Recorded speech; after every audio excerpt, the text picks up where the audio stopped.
Hello, I'll guide you on creating a Shadowsocks configuration with HTTP Injector. If you're new to VPNs or exploring Shadowsocks, this simplifies the process. Let's dive in. First, install HTTP Injector from Google Play Store. Tap Install. The download should take minutes. Launch the app. Let's create a Shadowsocks server if you don't have one.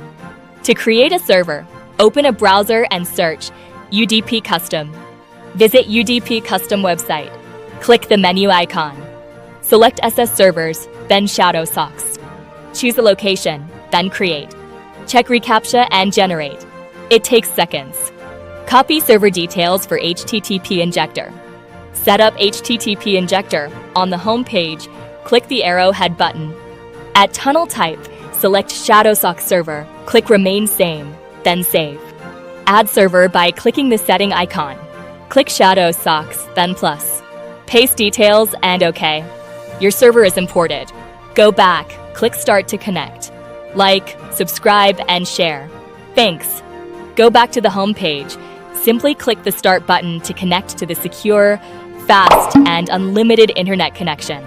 If this tutorial is helpful, don't forget to like, subscribe, and share it. Thanks for watching.